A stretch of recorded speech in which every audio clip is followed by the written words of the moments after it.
Yeah, look, I don't think too much needed to be said. I mean, the guys know what they normally do. The task is, I think it's the highest chase in the history of the game if it was to be achieved. So I don't think too many things needed to be said, and not too much was said.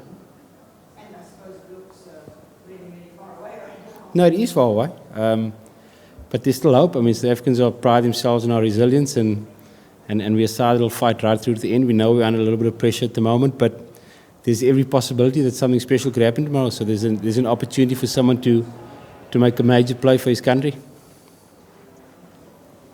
Russell, will Jacques bat next? Yeah, Jacques in next. He's feeling okay on. Yeah, his mobility when batting is not a major concern. It's his mobility with running. That's the main issue. Obviously, the short ball bounces and getting out the way, those might be a bit of a concern. But generally, his mobility with batting is fine. Have you conceded that the draw is the best result you can achieve in this match? Yeah, definitely. We've got to be as positive as we possibly can in defence tomorrow, but we know that 370 on the last day, 4 wickets down is probably out of the window. What's the state of Imran Tahir's confidence? Yeah, look, obviously there's going to have to be some sort of support for him. He's had a tough couple of days in Test cricket. It's never good seeing a quality player have situations like that, but he's a very resilient person. He's a tough guy. He's got a lot of confidence in his ability, and obviously he's got some things to work on and some things to think about. But the players and the management will rally around him and try and make sure that he takes a lot of learning out of these last couple of days and moves forward and improves as much as he possibly can. Russell, how did you guys reflect on how quickly the Australians scored on the first day? It seems that first innings and the speed at which they got it has really, given them an enormous amount of time to push for a result in this game. No, for sure, it was as if we couldn't believe what happened after the first day's play. I mean, having them 100 for 3 at lunch, we thought we were in a pretty good position, and then maybe bowled a few soft balls and just gave away the momentum. And the way Michael Clarke's playing at the moment is, I mean, as well as anyone's played, a lot of credit must go to him. A lot of those boundaries he scored were probably not off particularly bad deliveries. Deliveries that maybe we would be comfortable bowling against the African wickets. Fourth stump, maybe back of a length, just seemed to be the special over the park on day one. So it was an unbelievable innings and something that took us with a little bit of shock, I suppose.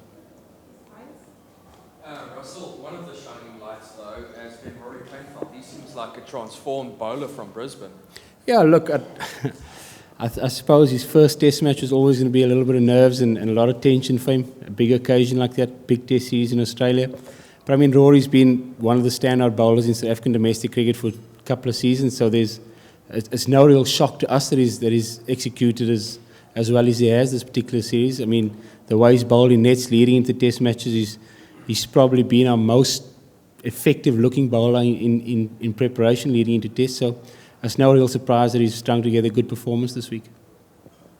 Russell, you need to call any players over for the squad for the final test? I think someone is being called over. It hasn't been confirmed as to who that player is yet, so I think the convener selectors and the head coach will make that announcement in the next day or two. Russell, apart from the things that have already been discussed, obviously there's some areas South Africa will have to look at before the next test. Can you kind of pinpoint where maybe it went wrong? Imran, for example, was backed quite enormously before this match, and now in reflection, maybe Robin Peterson could have been an option. Are there any kind of areas that you can pinpoint that South Africa will want to improve on? Hindsight's always a great side, but it's pretty simple. I think we just weren't able to maintain any sort of so what I'm looking for, any sort of pressure with the ball. We just seemed to release pressure a little bit too easily. We weren't able to dry up an end. There were runs flying both sides of the wicket. And then pretty simple, a couple of softest missiles in our top order. And we know all our players have got unbelievable records and have put together some unbelievable performances. And I suppose those things are inclined to happen every now and then, but there were probably one or two softest missiles in our first innings, which set us back on day two in the first session. After being 180 for 2, there were maybe one or two softish dismissals. I mean, you just think of the run out of Elvira Peterson, probably a little bit of a softest missile as well. Can you explain the thinking with Dale Steyn? He's the number one bowler in the world. Started the session, started the day, and we probably found last night he didn't bowl. Why is he not used this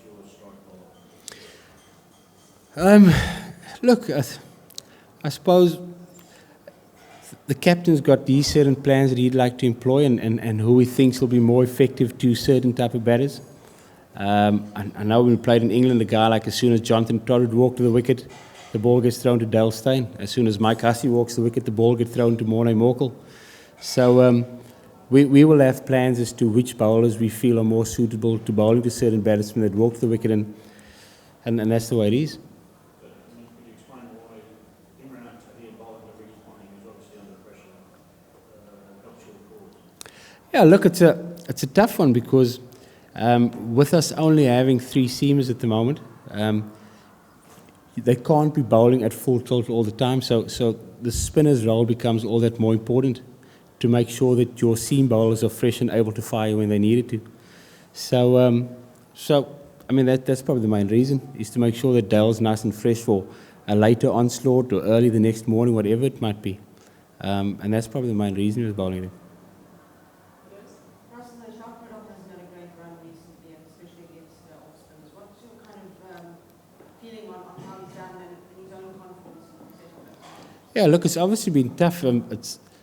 He hasn't got big scores. He has played some important roles in some important partnerships. I just think back to partnerships in England, under pressure at Headingley, where he put on 60 or 70 on a tough morning. So whilst the scores haven't been significant, he has been part of some really important partnerships for us. And we all know Jacques' a quality player. He's got nearly 50 first-class unders. He knows how to get unders. And I think the most disappointing aspect for him, talking to him this morning, is that he's got so many starts, 20s, 30s, and then found a way to get out, which is obviously something that he's very aware of and hoping to put right in the next couple of innings. Russell, there's been quite a lot of talk about Dale Steyn's difficulty in shaping the ball out here.